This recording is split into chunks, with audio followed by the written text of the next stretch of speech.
Hello everyone, today we're working on this Atlas GP7 lettered for Pennsylvania, and that's pretty much the last of my box of bad locos. I've got this F3B unit also, which is part of that box of bad locos, but I think this one is brand new. So we'll just take a minute and go try it on the track to confirm that. Okay, let's just give it some power.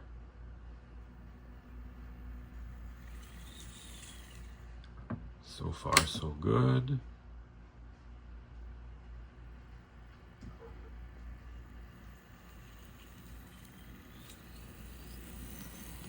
So yeah, super quiet, like all Kato engines.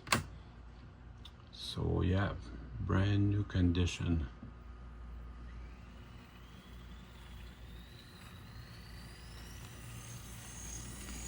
So that's gonna go in the for sale pile because I don't have an A unit for it.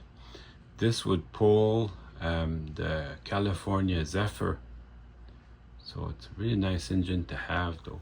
And then this GP7 I think has issues, not the least of which is the microtrans conversion pilot fell out, so we'll fix that. Oh, so it's running perfectly. Well, maybe not. So it was doing that the other day. It was working and then not working. So you know what I think it is? I'm just switching the polarity here. It's the same thing. Do you know what I think it is? I think it's DCC engine, and just has to be put on the DCC.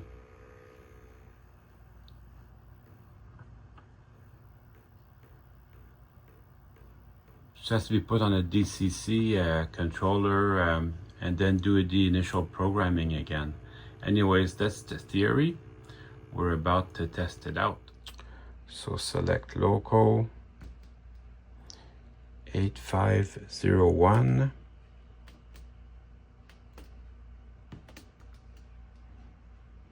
Enter. And then let's see if I can get it to move.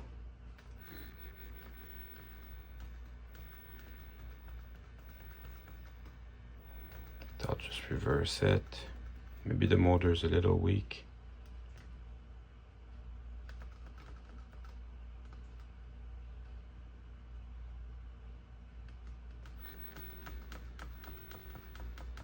So it sounds like it wants to go. Let me fool around with this for a minute.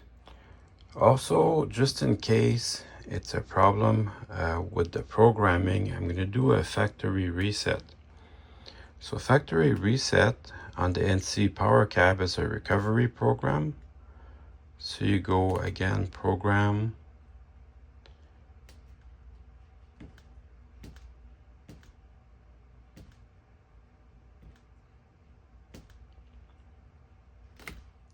Hey, I got the headlight to go on.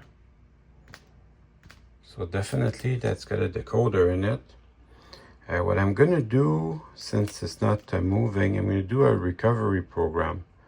So what we're gonna do is go on the program track again. And then the recovery program on the NCE Power Cab is called, the factory reset is called recovery program. So you go option 7 and recovery program, yes.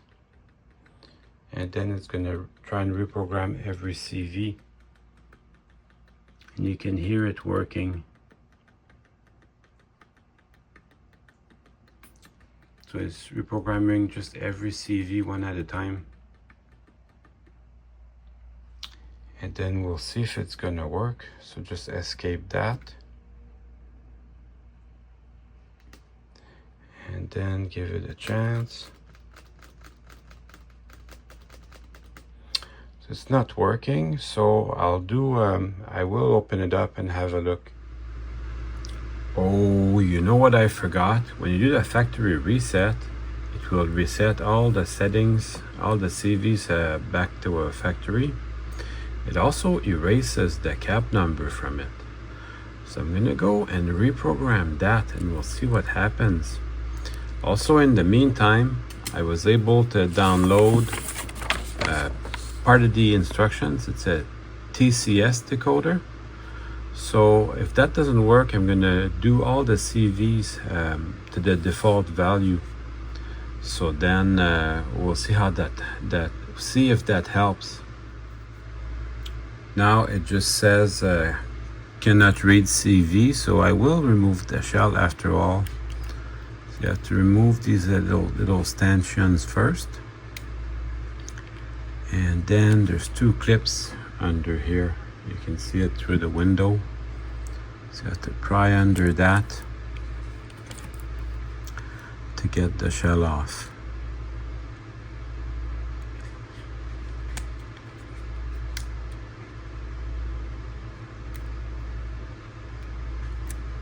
And you kind of have to do both sides at the same time, so it's a little tricky, but you get the top part of the shell first. Then if the cab falls out like this, that's okay. Just make sure not to break the little handrails. You have to do both sides at once basically. And then these two tabs, the handrail part stays there. So you can do these two tabs.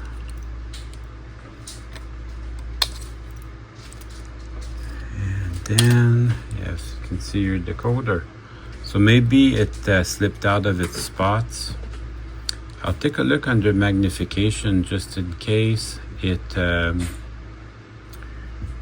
just looks burnt somewhere. And then just wiggle your handrails up here, and this will reveal the exact same drive as an RS3. Except it's got a fuel tank for a GP7.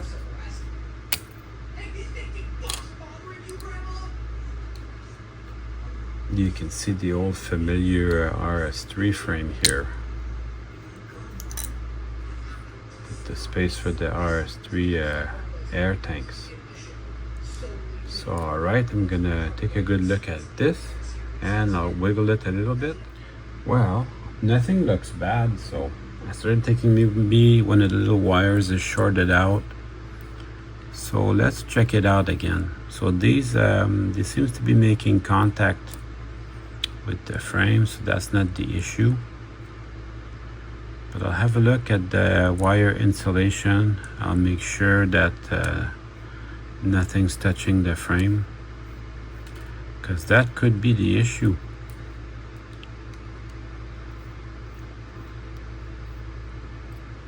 So we'll remove these little screws, and then we'll spread out the frame, and then we'll have a look inside.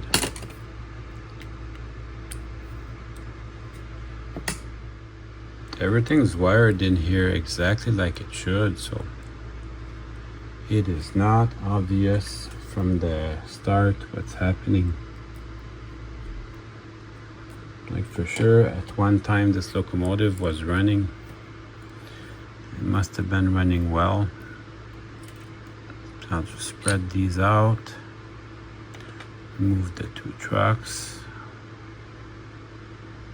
and then just keep going. There's lots of kept-on tape in here. Doesn't look like any issues. I don't see any issues from this side. The soldering looks good. Exact same from the other side. Everything looks okay. The insulation is squished a bit, but it's still there. And the kept-on tape should prevent it from any short circuits. I'm putting just another little bit of kept-on tape just for some extra insurance. Since I have everything open, I'm gonna put just a drop of lubrication. I mean, I have it open in my hands, may as well. Doesn't take much. just a drop.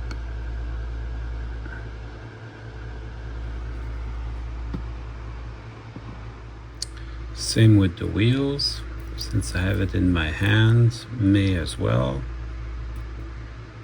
So I just pop these like that.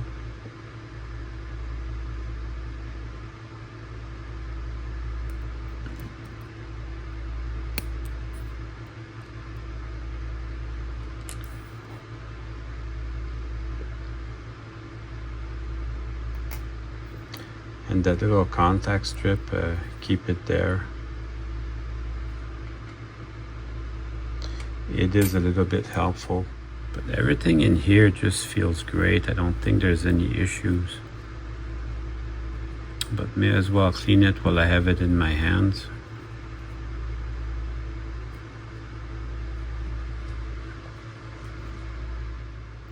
It's got plenty of lubrication already, so no need to add any more.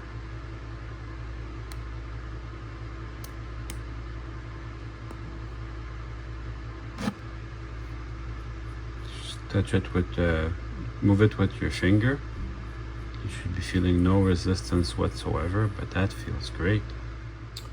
I don't believe it's an issue with the frame or cleanliness. And if I put power to the motor directly, it just spins. So I don't think it's a motor issue. So I just put everything back together. I look physically at the decoder and nothing looks burnt. So I don't understand.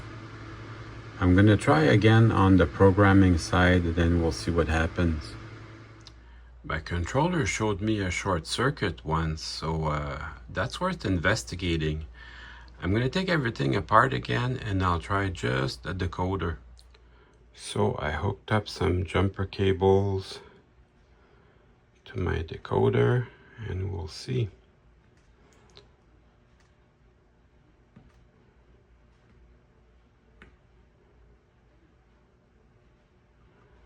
Let me try to program that again.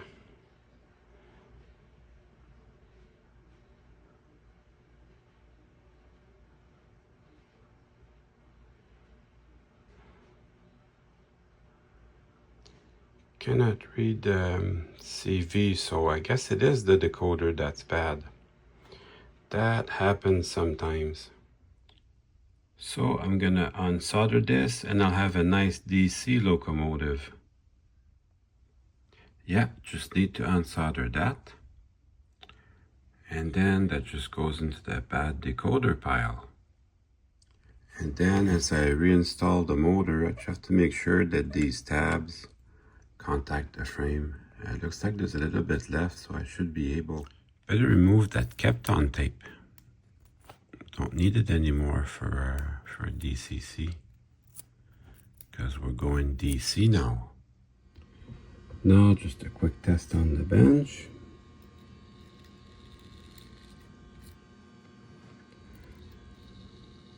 Sweet.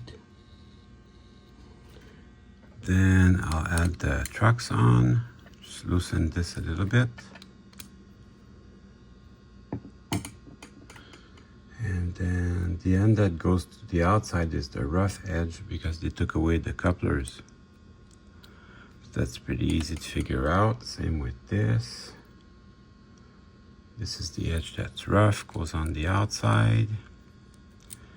And then retighten everything. And I looked through my box of parts and I found one of the little light boards that goes in there. So actually we're gonna run, this is the battery boxes and the cab. We're gonna run long hood forward on this. So one more little test. And I'll be testing the light at the same time.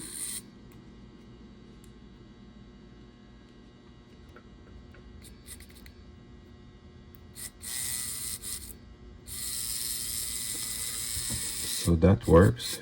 Awesome. Now let's go try it on the track. Thankfully I did some test fitting because of this light baffle here. my little light bulb is not the board is not the original board for this engine. It won't fit under the shell, so unfortunately I won't be able to run it, but it was a good idea for a while. So I'm still gonna go try this on the track though. Okay, let's see what we've got.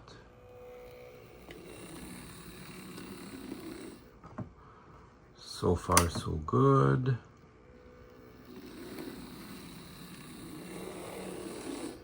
Pretty happy with that. Now I'm gonna put the shell back on. Now I should really do something about the headlights, but I'm a little bit out of time for this week. Working on my apartment building took some of the time away from the train time, and the apartment building was time specific, so I couldn't procrastinate on that. And then don't forget the fuel tank. Probably should have put that on first. Anyways, it's not too late at this point. The fuel tank, on the GP7s, the air tanks here go opposite the cab. On the SD7s, SD9, they go near the cab. All right, just slip this back in place. It looks good. It's still out a little bit. It should fit just past this little clip here. There's a little clip here, so it should fit just past that.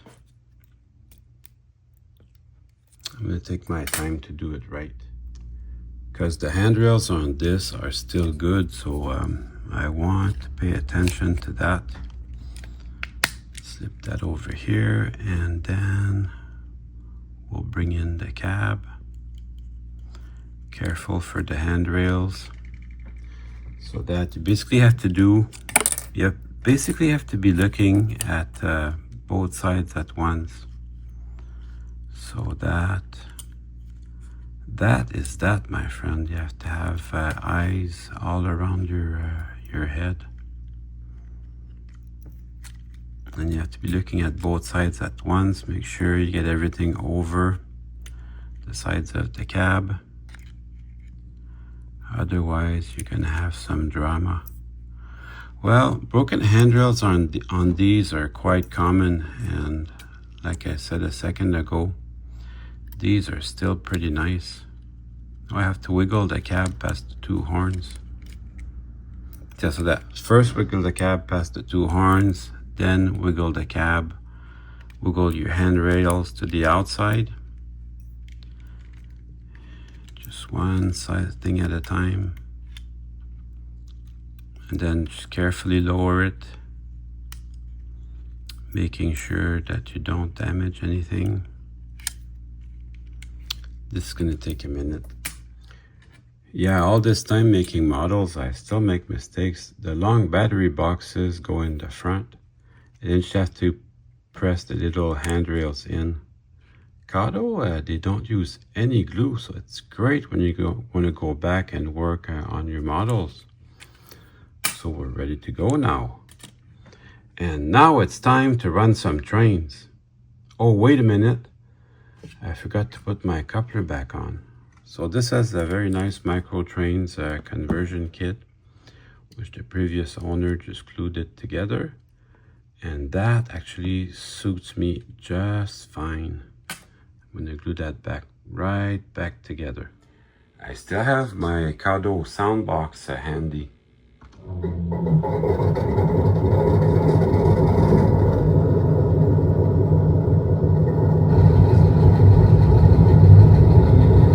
So if you want to hear that correctly, just turn on your subwoofer and enjoy.